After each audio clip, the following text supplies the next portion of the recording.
Esta es la noche en el continente americano. Cuando amanece en Europa y cae la tarde en Asia. Así cae la noche en el continente americano y transcurre la mañana y la tarde en el resto del mundo. La noche, bajo la dirección de Claudia Gurizán. Hola, queridos televidentes de NTN 24, del programa La Noche, colegas del canal, subdirector Jefferson Beltrán, ¿qué tal? Sí, estamos aquí en Coral Gables, en Miami, en la asamblea número 75, la reunión anual número 75 de la Sociedad Interamericana de Prensa, que reúne a todos los periodistas del hemisferio. Nos reunimos acá para hablar de temas fundamentales como el de la libertad de expresión, la libertad de prensa, otros temas que tienen que ver con el crecimiento exponencial del desarrollo tecnológico y desafíos que tiene nuestra industria de la información. Sin embargo, el punto de la libertad de prensa siempre es el más sensible por los problemas que enfrentamos. Hoy tengo a un invitado, un colega, un periodista de Nicaragua. Él es el director del canal 100% Noticias. Y le voy a explicar por qué lo tengo. Se ha convertido en el símbolo de la lucha, de la resistencia por la libertad de prensa, la libertad de expresión, del principio básico de que las sociedades tienen que estar bien informadas para entender su realidad, para tener criterio frente a su realidad. Para también entender el porqué de la entrevista, tenemos que remontarnos a abril del 2018, cuando comenzaron una serie de manifestaciones que se fueron creciendo y que coparon las calles de Managua y otras localidades muy importantes del país, de Nicaragua. Eran activistas jóvenes, estudiantes, campesinos, apoyados también por la iglesia, defensores de los derechos humanos, que le pedían al régimen de Daniel Ortega hacer cambios y sobre todo protestaban por unas políticas que estaba tomando en cuanto a la seguridad social. Afectaba directamente al pueblo de Nicaragua. Pues la respuesta a estas manifestaciones hace ya casi año y medio o más de año y medio, fue una represión absolutamente brutal por parte de las fuerzas policiales y de las que se llaman fuerzas paramilitares o civiles afines al régimen de Ortega, los orteguistas, que están armados y que con esas armas masacraban y mataban a estas personas en las manifestaciones. Estamos hablando que la Comisión Interamericana de los Derechos Humanos nos reporta que hay más de 325 personas muertas, 328 es la cifra. Sin embargo, hay organizaciones internas que hablan de cerca de 600 personas muertas. Los periodistas han calificado esta situación como una masacre, ni hablar de los más de 2.000 heridos y también las personas que resultaron desaparecidas. 700 presos políticos por pensar, por opinar, por protestar y por informar, porque la prensa no se salvó de esta represión. Y Miguel Mora es el periodista que tuvo que vivir en carne propia el encarcelamiento por haber cumplido su función, la de llevar la información. También hay un periodista que resultó muerto a plena luz del día en medio de las manifestaciones. Lo atacaron a bala, le dispararon y lo mataron. Estamos hablando que la ACNUR, que es la Agencia de las Naciones Unidas para los Refugiados, dice que ya son 80.000 los nicaragüenses que se han ido al exilio por cuenta de esta represión y esta crisis sociopolítica. Miguel Mora, gracias por estar con nosotros aquí en nuestra teleaudiencia en toda América Latina y en los Estados Unidos, porque su historia es una historia que vale la pena que la gente la conozca. Bienvenido. Muchas gracias, muy amable, honrado de tu invitación. Bueno, yo quiero que nos remontemos a diciembre del año pasado, Miguel, cuando usted estaba en su redacción, más o menos 40 periodistas, en su canal 100% Noticias, un canal de cubrimiento nacional a través de cableoperadores, a través de la televisión abierta, y comienza un allanamiento muy violento. ¿Qué pasó ese día? Estábamos terminando de hacer un programa de opinión político muy visto en la televisión, en nuestra televisora y a nivel nacional, Cuarto Poder. Debate sobre la situación y la coyuntura. Muy fuerte, muy crítico. Recordar que estábamos pasando lo que muy bien y muy magistralmente, diría, has resumido en ese tiempo. Estábamos todavía estupefactos de la cantidad de muertos. Esos casi 400 muertos son en su mayoría jóvenes, 30 niños menores de 16 años, con disparos en el pecho, en la garganta y en la cabeza, con fusiles de armas de guerra.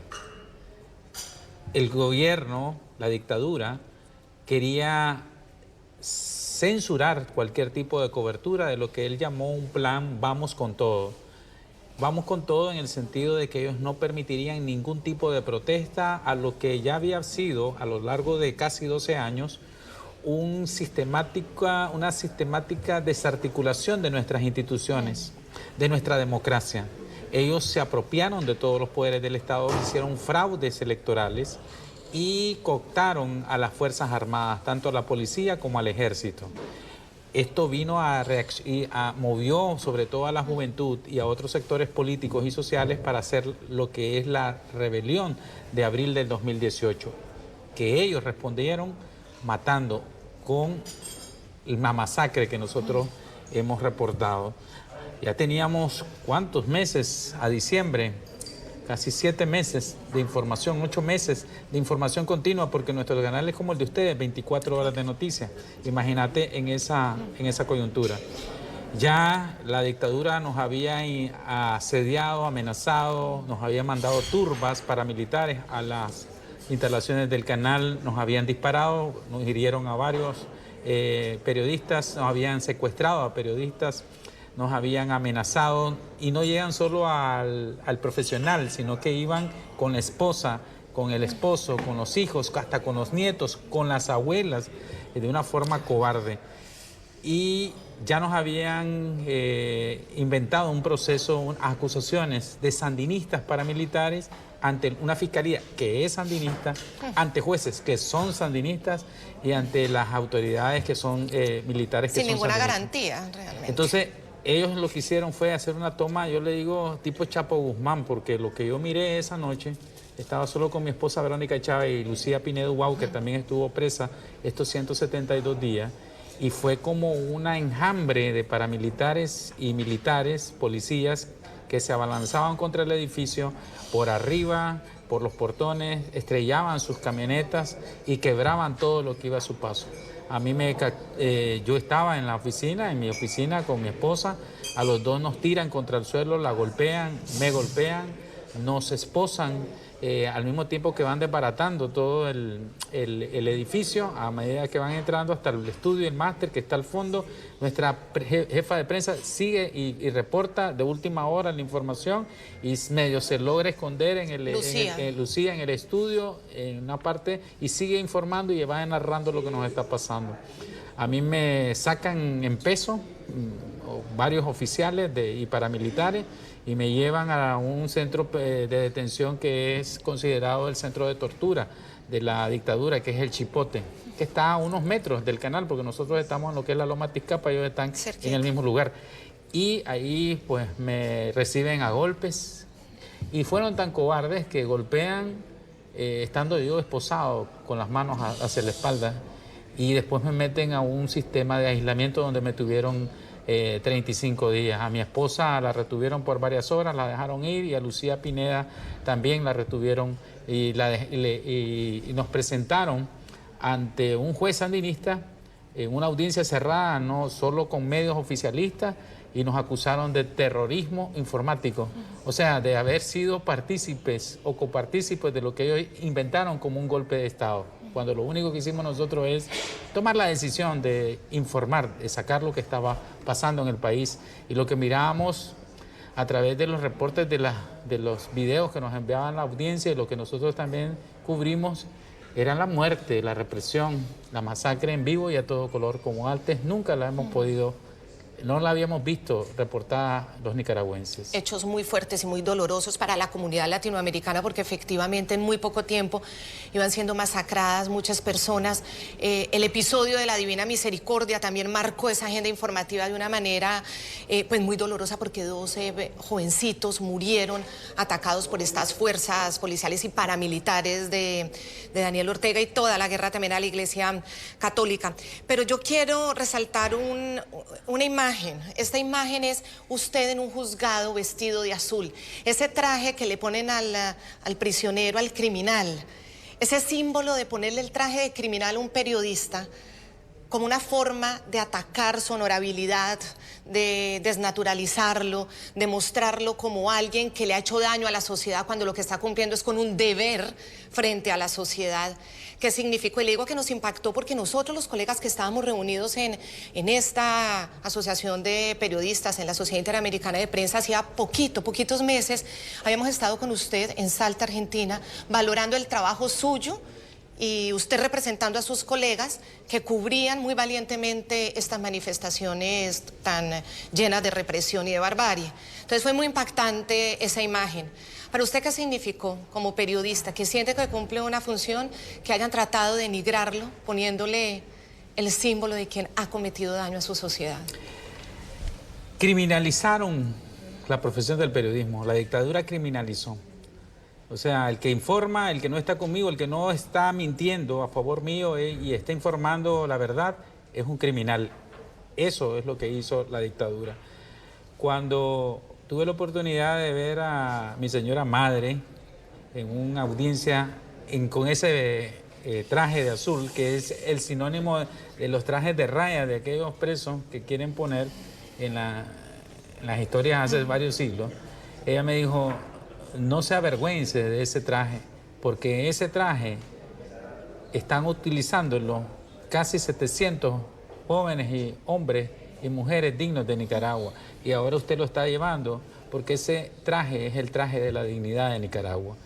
Se revirtió el azul, que es parte de nuestra bandera, se convirtió en un traje de rebelión, de resistencia, y el preso político, nosotros que éramos presos políticos, aunque yo no soy político, yo fui preso de conciencia por hacer mi trabajo, sí, pero nos sentimos orgullosos de haber estado con ese traje y lo enarbolamos siempre, y la resistencia dentro de las mazmorras sandinistas fue esa, de que ellos podían querer destruirnos o aislarnos o enterrarnos en tumba, porque lo que hacen es enterrarnos en tumba, en un lugar 2x3 todo el tiempo por varios meses. Hay algunos que llevan varios años. Yo tengo que recalcar que hay más de 150 presos políticos todavía en Nicaragua. Entonces, ese traje para nosotros y para el pueblo de Nicaragua significa honor, integridad y resistencia, y lo llevamos con honra y orgullo. Pues impresionante esas palabras que le da su mamá, y el significado y el resignificado que le da. Quiero hablar de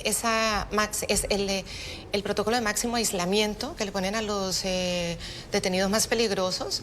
A usted, como me lo explicaba, lo acusaban de conspiración para terrorismo, y también le aplicaron otro código de la Constitución, que es instigación al odio y a la violencia. Y lo encierran 35 días en esa celda oscura. Nos enteramos por la Comisión de Europarlamentarios que lo asistieron y que fueron y que nos pudieron contar lo que le estaba sucediendo y lo que le estaba pasando a sus ojos. Estaba perdiendo la vista precisamente por el daño que causa la oscuridad cuando otra vez vuelve a recibir la luz. ¿Qué pasó ahí en esos 35 días? ¿Por qué lo enterraron, como dice usted? ¿Por qué? ¿Y cómo vivió esos días en esa soledad y en esa oscuridad? Es como que te saquen de tu vida y de tu universo. Lo que te hacen es desnaturalizarte, no te tratan como un ser humano, te golpean y te tiran a un calabozo cerrado.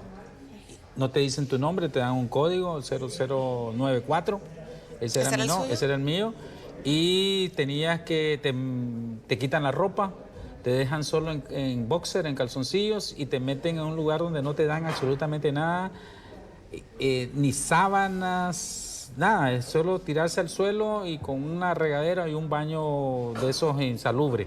Y ahí te dejan, no te dicen nada, solo te interrogan constantemente, cada media hora se turnan para interrogarte, te ofenden, te levantan injurias y calumnias, te amenazan a tu familia. Dicen que tienen pruebas contra uno, todo lo que ellos se puedan inventar. Esos 35 días yo los pasé prácticamente aislado y en un lugar oscuro. Cuando llega a la Unión Europea, a mí me sorprende, porque incluso como me tenían desnudo, solo en calzoncillo, me tiran el uniforme azul a propósito y me dicen, ponételo. Y yo me lo pongo. Yo creía que me iban a llevar a otro lado cuando veo a un montón de personas que entran a mi celda, a la celda 33 del Chipote. y los miro bien trajeados y bien elegantes. Entonces ellos me comienzan a abrazar y me aterrizan porque me agarraron completamente desubicado, sí. Y yo no sé, y porque yo ni me acordaba de lo que dije en ese momento, porque ellos comenzaron, ¿podemos grabar? Claro que sí, les digo yo, grabemos, platiquemos, ¿cómo están? Ellos muy amablemente se fijaron en las condiciones infrahumanas en que nos tenían. Un diputado dijo, ni los cerdos en mi país son tratados de esta manera. Y me grabaron y de unas declaraciones que hasta después caí en la lógica cuando salí, cuando me las presentan, qué es lo que dije, pues, pero fue algo de sostener nuestra posición. O sea, nosotros, el periodismo nicaragüense, no acepta la censura, no nos someteremos a la censura y vamos a resistir. Mientras resistamos, estamos venciendo, porque la dictadura puede hacer todo lo que quiera, pero ya la batalla por la opinión pública ya la perdió. Ya se saben que son asesinos criminales, que están matando a la población y a todos los ciudadanos que se oponen, porque no quieren ir a elecciones libres y adelantadas, porque se creen dueños de Nicaragua, utilizando el mismo formato de Cuba, porque este formato con los sandinistas ha venido de Cuba y es el mismo que se utiliza en Venezuela. Por un lado, comenzaron unos diálogos y comenzaron unos intentos de negociación que se llevaron a cabo, la OEA estuvo presente, finalmente hubo una ley de amnistía que el legislativo tramita. Usted ahora me decía que no es exactamente una amnistía de lo que usted goza, sin embargo, pues queda libre. ¿Qué cree usted de estar en esta situación en la que, por un lado, tiene un proceso abierto, señalado de cometer toda esta instigación de violencia y la conspiración del terrorismo, por otro lado, su canal censurado, sin poder emitir la señal, sin poder informar, y por otro lado, con la incertidumbre de que lo pueden volver a apresar en cualquier momento? ¿Cómo es esta libertad después de estos 172 días en estas circunstancias? Yo estoy libre físicamente, pero estoy preso por el régimen, porque lo que está haciendo el régimen es criminalizar el ejercicio periodístico y está confiscando un medio de comunicación. Quiero destacar que nuestra Constitución, en un artículo expreso, dice que ningún medio puede ser confiscado bajo ningún motivo. Los que delinquen son las personas, si acaso delinquen, pero el medio de información no puede ser embargado ni confiscado. Ellos mantienen un limbo porque le tienen miedo a la libertad de prensa. No cierran el caso y mantienen tomado mano militar con una confiscación que prohíbe también la Constitución de la República. Es prohibida la confiscación en Nicaragua, pero lo están haciendo. ¿Qué es lo que persiguen ellos? En primer lugar, no permitir que el canal, que se convirtió como una bandera de la libertad de prensa y con mucha audiencia, regrese, porque la opinión pública está a favor de los periodistas que dicen la verdad. Eso siempre ha sido de esa manera. Y nos mantienen una causa abierta que dice que si yo cometo los mismos supuestos delitos por lo que ellos me acusan y que nunca hubo un juicio, ninguna sentencia, me vuelven a echar preso. O sea, eso es una amenaza, eso es un chantaje para que no informe, para que los periodistas no informen, y por eso el régimen de Ortega lo toma usted para como enviar ese tipo de lecciones que les gusta enviar a los dictadores, para asustar, para atemorizar. ¿Es esa la razón? Ese es el objetivo. El día de nuestra captura, más de 70 periodistas salieron del país, porque todos estaban en la misma condición, iban en fila. Muchos se fueron al exilio. Más de 70 en una sola noche salieron por puntos ciegos al exterior.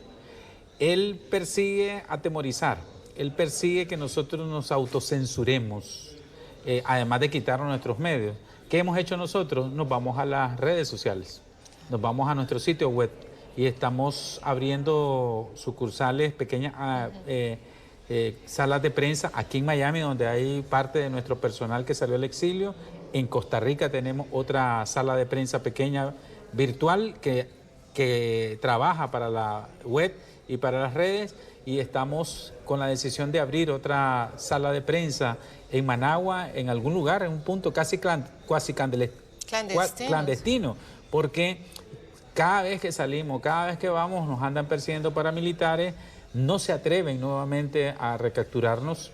yo gozo de una protección de la Corte Interamericana de Derechos Humanos y eso como que los ha frenado. Sin embargo, recientemente ellos oficialmente han dicho de que van a confiscar el canal porque ellos creen que yo soy culpable pese a que no ha habido juicio y que van a mantener confiscado el canal porque es el arma del delito de una acusación y un delito que solo el dictador tiene en su cabeza, porque ni siquiera sus mismos juzgados, que son sandinistas, han terminado el juicio, lo mantienen vivo, pero no lo prosiguen, mucho menos ha habido testigos, pruebas, ni el derecho a la defensa, ninguna sentencia de culpa tampoco. Ellos lo hacen de facto porque tienen armas. Nos decían en la cárcel, ustedes están locos, ustedes creen que van a derrotar nos van a derrotar. Nosotros tenemos 40.000 ACAs. Entonces le decía, ustedes van a matar a 40.000 nicaragüenses. Sí, sacó un muerto por ACA y un ACA no mata a un nicaragüense, mata a decenas en ráfaga, sobre todo con las manifestaciones masivas que eran de centenares de miles de nicaragüenses en las calles. Ustedes están dispuestos a matar 40.000 por lo mínimo solo para mantener a una familia en el poder. Están locos. Pero esa es la represión que se vive en las calles de Managua, en las principales ciudades del país. Una guardia pretoriana, paramilitares y el ejército por atrás apoyándolo con las armas y municiones. Esa fuerza paramilitar de la que se habla y se escribe en la prensa nicaragüense, ¿cómo funciona? ¿Quiénes son? ¿Son personas de civil? ¿Tienen entrenamiento? ¿No tienen entrenamiento? ¿Son afines al régimen? ¿Cómo pueden ser afines y salir y masacrar a sus propios compatriotas? Es decir, es muy difícil de entender cómo una fuerza de esa puede generar tanto daño, puede atemorizar tanto. ¿Por qué no le explica a nuestros televidentes de América Latina cómo funcionan esas fuerzas? Como un sicariato. En Colombia se vivió mucho y sufrió mucho el sicariato, pero este es un sicariato político partidario. Ellos se acogen a gente muy fanatizada, en primer lugar, ya mayores de 40, 50 años, delincuentes que le dan libertad a cambio de que les sirvan de esa manera, los dejan en libertad y les dan entrenamiento, un periodo entre mayo a julio del año pasado que ellos los reconcentraron, les pagaban y les daban armas y les dieron una preparación básica. Luego los sacaron a las calles con pasamontañas y con armas de guerra. Estos comenzaron a hacer una operación limpieza, le llamaban, y todos los tranques y barricadas donde el pueblo de todas las edades, de todos los estratos sociales, se manifestaba, los comenzaron a agarrar hasta con bazucas. Hay un arma de guerra, sale en Masaya, Monimbó, los agarraban a bazucazos y había muertos por todos lados. ¿Cómo funciona? Bajo la impunidad de la dictadura. Como el ejército en un primer momento no puede salir a hacer eso y la policía había sido no daba abasto por la gran cantidad de gente manifestándose, ellos ocuparon al sicariato partidario y le dieron armas y le dieron inmunidad, le dieron licencia para matar al pueblo. Miguel, esto se asemeja a los colectivos chavistas, a las milicias del régimen ahora pues de Maduro, a los motorizados. Igualito, es calcado, es un plan cubano que implementan en Venezuela, ya lo habían implementado en Nicaragua en los 80 y Daniel Ortega lo revivió sin ningún tipo de miramientos para su pueblo. El dictador mandó a matar y ordenó matar para mantenerse en el poder a través de estos sicarios políticos. Usted, como un periodista que tiene tanta sensibilidad bueno, casi todos los periodistas que nos ha tocado enfrentar peligro y que hemos estado en situaciones difíciles, creo que casi todos los periodistas de América Latina que denuncian la corrupción de los políticos, las mafias, las organizaciones criminales, los gobiernos autoritarios, esa sensibilidad en ese entierro en vida, como usted escribió a los colegas de La Voz de América cuando sale de estos 6 meses de prisiones que estuvo enterrado en vida. ¿Usted puede hacer esas reflexiones o definitivamente estos dictadores logran que el alma del periodista se difumine en ese momento, se apague en ese momento, o eso le dio a usted fuerzas para seguir adelante en ese momento de angustia de estar ahí aislado y sin saber qué pasaba con su vida? Hubo un momento en que yo quería estrellarme contra la pared, contra una puerta de metal que no te le ponen ni siquiera candado, te la enroscan, la atornillan Y hubo un momento en que uno que no está acostumbrado, yo no había estado preso un segundo de mi vida y que te manden a máximo aislamiento era espantoso, quería volverme loco. Lo que hice en ese momento fue doblar mis rodillas y orar, y decirle: Dios, usted tiene un propósito, usted sabe que yo soy inocente, sabe que teníamos que hacer esto, porque si decimos la verdad, según su palabra, somos embajadores suyos y nosotros no íbamos a traicionar al pueblo de Nicaragua. Y si estas son las consecuencias que tengo que pagar, pues está bienvenida, pero dame fuerza porque me voy a volver loco aquí. Porque yo no estoy acostumbrado a estar preso, nunca he estado preso, no he cometido. Condiciones, entonces, como cristianos, porque somos un pueblo muy cristiano, creemos en la protección y revelación del Espíritu Santo y en la fortaleza del Espíritu Santo. Y en verdad fue el Espíritu Santo del Dios Altísimo el que nos dio la fortaleza, porque no la tenemos como personas, no la tenemos. Sabemos que estamos expuestos, como vos decís, a este oficio, y de repente que se destape todo eso en Nicaragua en tan poco tiempo y a los 8 meses ya estar preso, en ese momento, hace un año no me miraba, un año atrás. Entonces yo le dije a Dios que le entregaba mi espíritu y mi alma, porque el cuerpo me lo iban a desbaratar o me lo iban a dejar morir. Pero en ese momento me llené de mucha fortaleza espiritual. Y siempre le informábamos a los guardias, a los carceleros, y comenzábamos a informarles en el interior de la prisión. Entre nosotros los presos pegábamos gritos y hacíamos noticieros. A lo interno hacíamos debate. Con lo que les contaba con quién. Con lo que llegaba alguna información de algún familiar de alguien. Alguna visita corta o alguna información de la Cruz Roja. O sea, montaron cadena Montamos informativa. información y le informábamos y le decíamos a los carceleros, porque hay mucha gente que ahí está no por ser asesinos, porque es su trabajo. Sí. Y están siendo utilizadas y tienen mucha conciencia. Y nos apoyaban, sí. No son todos, ¿verdad? Pero sí hay bastantes. Había misericordia por parte de ellos. Había no solo misericordia, había solidaridad, tenían vergüenza. Y ellos decían: no está bien lo que le está pasando, pero si le puedo ayudar en algo, no maltratarme. Pues. Pero hay una estructura de comisariato político ahí que son los encargados y que miran todo el sistema represivo.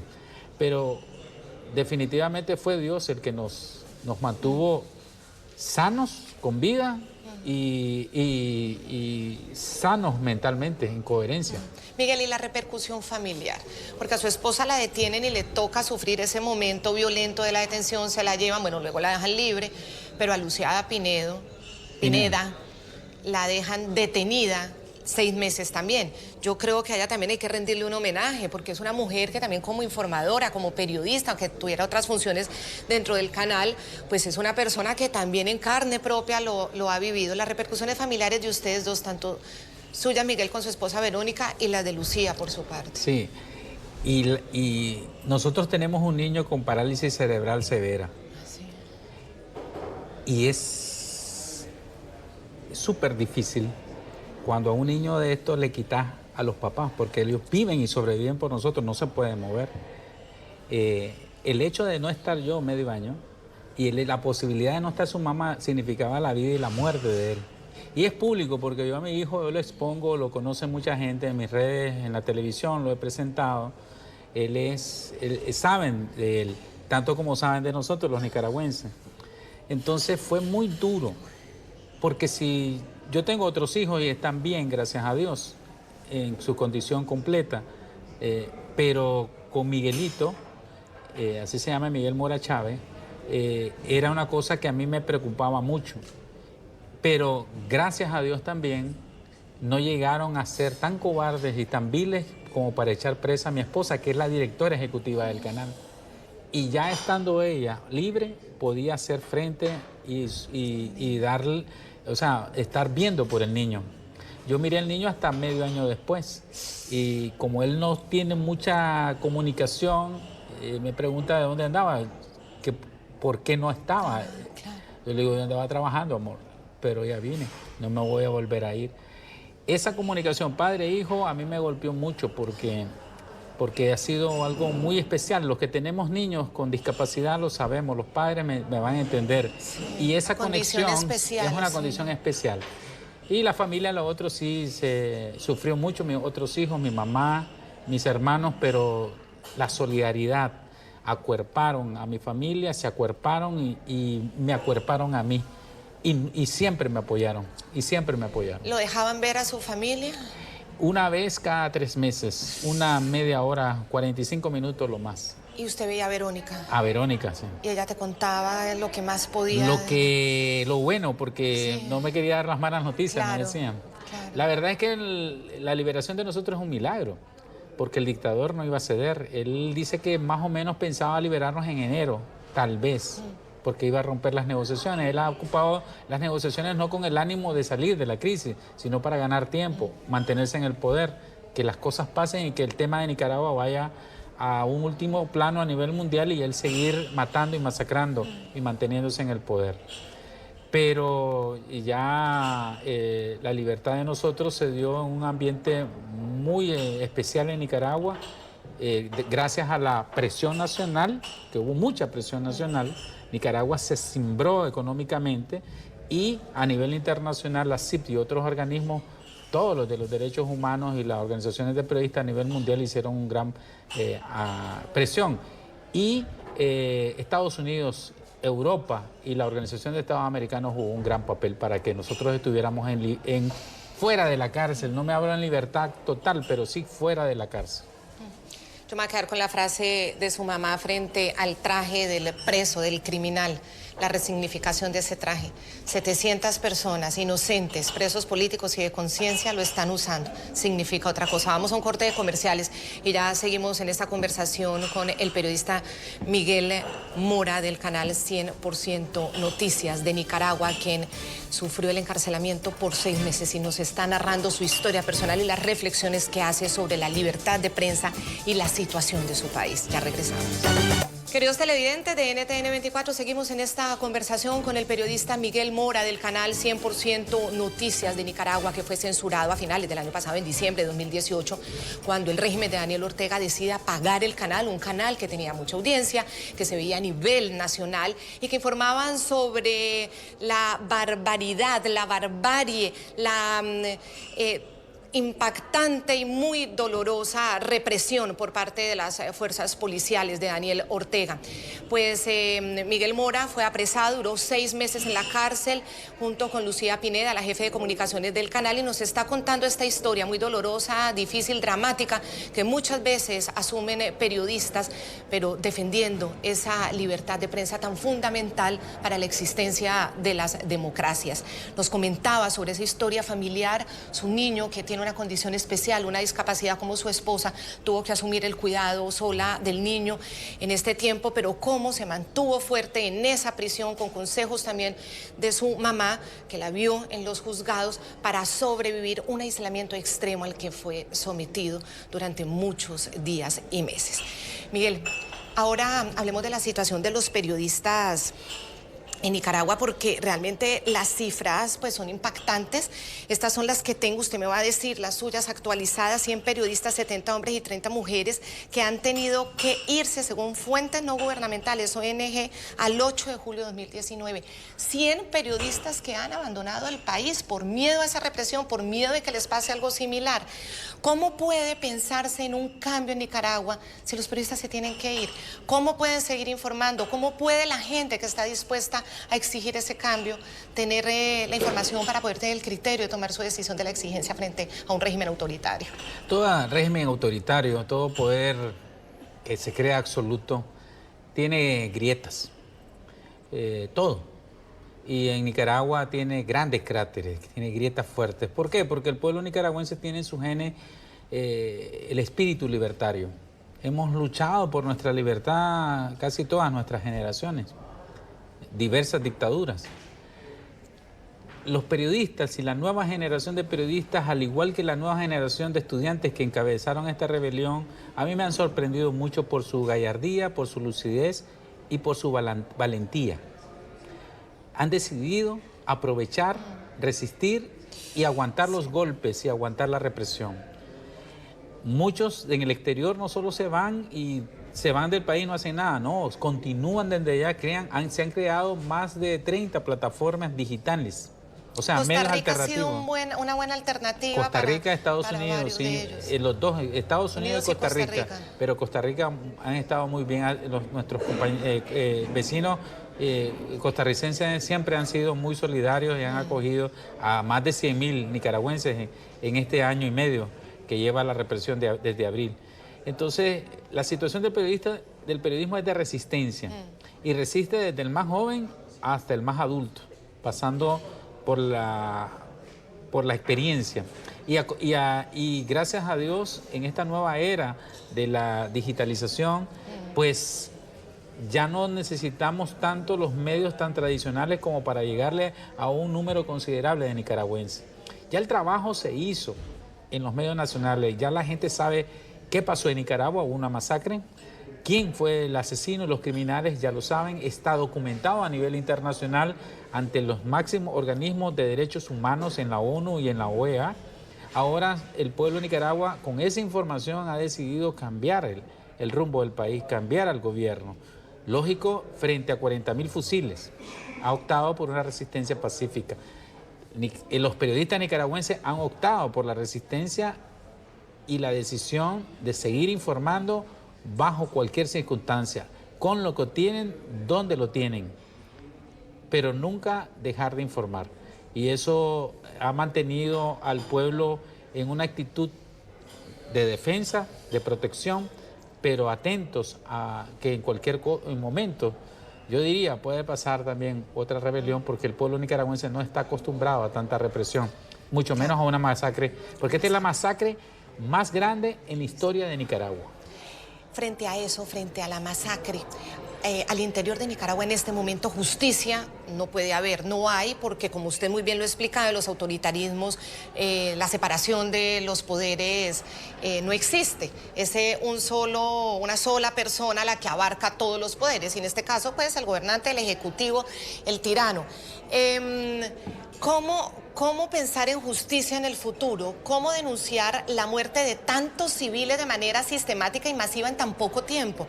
¿Qué esperanza queda de que haya justicia? Tenemos que cambiar el gobierno. Por este gobierno y con este régimen no va a haber justicia. Te doy dos ejemplos. 2 mujeres jóvenes fueron asesinadas. Una estudiante de medicina brasileña por un paramilitar el año pasado, y esta semana que pasó, una joven norteamericana estadounidense casada con un nica en Matagalpa fue muerta como producto de un balazo en la frente perpetrado por un paramilitar reconocidísimo. El primero fue amnistiado, su caso fue cerrado, está libre. El segundo se entregó, pero no lo presentaron los jueces ni la policía, lo tienen protegido, muy probablemente lo dejen en libertad. La justicia transicional, luego del cambio de la dictadura a un gobierno democrático, tiene que pasar por una comisión de la verdad, que vengan organismos internacionales y que se haga justicia a las víctimas y que paguen, por lo menos, no todos, porque no tenemos cárcel para tanta gente, pero sí los principales cabecillas, los jefes del Ejecutivo, las principales comandancias de la policía y del ejército que se habían visto involucrados, y los cabecillas y los asesinos paramilitares. Eso lo tenemos que hacer, pero lo tiene que hacer un nuevo gobierno. Sí. Y eso es lo que está esperanzado Nicaragua. Primero tenemos que salir de esta dictadura para luego tener verdad, justicia y democracia. ¿Y cómo? Ha habido un diálogo que ha dejado muchas frustraciones, dejó a unos presos políticos y de conciencia libres, pero según informaciones de prestigiosos medios como la Deutsche Welle están siendo recapturados. La Deutsche Welle también dice que las ejecuciones unitarias siguen, buscan a la persona que saben antes de que puedan organizar alguna manifestación y la asesinan. ¿Cómo se puede lograr? Porque en el espejo de Venezuela ya estamos enteradísimos de que mientras la fuerza está con el dictador, ellos se quedan. ¿Cómo lograrlo? ¿Usted cree que es a través de ese diálogo? No, yo creo que es a través de la resistencia del pueblo de Nicaragua. Se está creando una gran coalición opositora, una coalición que va a tener un programa, un plan. Y la desobediencia civil, nosotros somos, la última encuesta de Sid Gallup, somos el 81% que estamos a favor de que el gobierno, este dictador, se vaya. Y solo el 19% lo apoya. nosotros vamos a paralizar y debemos paralizar el país. ¿En qué sentido? Podemos paralizar nuestras empresas, podemos paralizar el consumo y podemos paralizar el pago de impuestos. ¿Y el pueblo de Nicaragua está dispuesto a hacerlo? Lo otro ya lo ha hecho, pero la alternativa a eso es que nos sigan matando y que sigan matando a nuestros jóvenes, que sigan los sicarios matando y reprimiéndonos. El pueblo de Nicaragua tiene que tomar conciencia de eso y creo que lo ha tomado y creo que ha llegado a la conclusión de que vale la pena sufrir un poco más en este momento para salir de una maldición que nos puede costar muchas vidas humanas. Sergio Ramírez, quien es un escritor, ex vicepresidente, que fue alguien aliado a Ortega, que vivió esa revolución sandinista en su momento, se apartó de Ortega y dice que por lo menos él no ve representado lo que en su momento ellos defendían como sandinistas. ¿Qué opina usted de eso? El sandinismo siempre ha tenido ese germen autoritario. Siempre fueron dictadores. Los 9 comandantes solo tenían una sola voz, un solo periódico, un solo canal de televisión. Nunca les gustaba, censuraron a la prensa, al diario de la prensa en ese tiempo, censuraron a periodistas de radio, encarcelaban a opositores, mataban a la gente. Es lo mismo. Ellos reeditaron los mismos errores de los 80, que supuestamente Ortega había pedido perdón a los ciudadanos. Lo que pasa con el orteguismo, que es el sandinismo, es la perversidad absoluta de ese sistema, de ese pensamiento. El sandinismo ha sido eso, el sandinismo nunca ha sido democrático, ha sido autoritario, ha sido una copia casi fiel del castrismo en Cuba. Y ellos se han enfrentado, lo que pasa es a un pueblo que no es el cubano, es un pueblo que incluso lo sacó del poder en 1990 a través de los votos. Y es lo que apostamos nuevamente. El sandinismo es eso, siempre ha sido eso. Lógicamente, cuando ya una persona decente mira que asesinan a jóvenes, a niños, a hombres y mujeres decentes, no puede estar de acuerdo. Y ya eso sobrepasa cualquier partidarismo. Pero no podemos llamarnos a engaño. El sandinismo siempre ha sido lo que hoy está reflejando a nivel mundial. Miguel Mora, la última vez que yo hablé con usted, antes de volverlo a ver en esta Asamblea General, la Asamblea Anual de la Sociedad Interamericana de Prensa, esta reunión que hacemos los periodistas del hemisferio, fue escuchándolo hablar sobre esa masacre de la gente, de su pueblo, de su país. Y usted fue y sintió esa represión. Ahora, cuando usted regrese nuevamente a hacer estas denuncias acá, estamos reunidos en Coral Gables ante todos estos periodistas hemisféricos, además en una fecha muy especial porque es el aniversario 75 de esta reunión anual de la Sociedad Interamericana de Prensa, de esta asamblea. ¿No teme por su futuro? ¿Cómo se cuida? ¿Qué va a pasar con usted? Miedo siempre hay. Pero Joaquín Chamorro Cardenal, que es un héroe nacional, un periodista, mártir de las libertades públicas, tenía una frase que la acopló de los mexicanos: cada quien es dueño de su propio miedo. Tenemos que dominar el miedo. Lo que tenemos que hacer es nuestro trabajo y asumir las consecuencias de nuestro trabajo. Pueden hacerlo, sí. Pueden hacerlo, pero nosotros no vamos a aceptar la censura o autocensurarnos, ni vamos a someternos a su censura. Y esa es la decisión del periodismo nicaragüense. Y eso es lo que vamos a estar al lado del pueblo. No podemos traicionar al pueblo de Nicaragua. No creo, y Dios quiera, que me libre de pasar nuevamente por la cárcel. Allá andan los paramilitares y los asesinos por las calles, uniformados inclusive. Pero yo creo que vienen tiempos en que ellos van a tener que recapacitar por la presión nacional, porque Nicaragua no tiene futuro con el sandinismo en el poder. Eso lo sabe la familia nicaragüense, las familias, y que viene el tiempo de sanciones. Y así como ellos se confiscan medios independientes, van a haber medios de ellos sancionados, y todos sus grandes capitales y sus grandes negociados se van a ver afectados. Entonces hay que controlar el miedo, y la decisión mía, de mi familia, de mi esposa, de mi equipo periodístico, es seguir informando con la verdad y nada más que la verdad. Pues Miguel Mora, muy valiente. Estos testimonios que encontramos en estas reuniones nos enriquecen, nos empoderan, nos hacen encontrarle sentido a nuestra labor. Tristemente pasan por situaciones dramáticas y difíciles. Le pedimos que se cuide. Una voz callada es una voz que se pierde para siempre. Hay alternativas también de seguir informando, así que le pedimos que se cuide usted, toda su familia. Muchas gracias por esta conversación, esta entrevista. Espero que a los televidentes pues les haya servido también para hacer la reflexión que nos hacemos aquí en esta reunión. Cuando comenzó y se inauguró esta reunión número 75, a Miguel Mora le hicieron un pequeño homenaje que fue muy sentido precisamente por esto que ha pasado, por el sufrimiento que ha tenido en la defensa de la libertad de prensa. Y ese homenaje es la que él mismo le rendimos todos los periodistas de América Latina. Muchas gracias por haber estado en nuestro programa, Miguel. Espero volverlo a ver pronto. Claro que sí, así será. Compañeros del programa La Noche, les agradezco mucho y nos vemos en una nueva emisión de este programa. Buenas noches.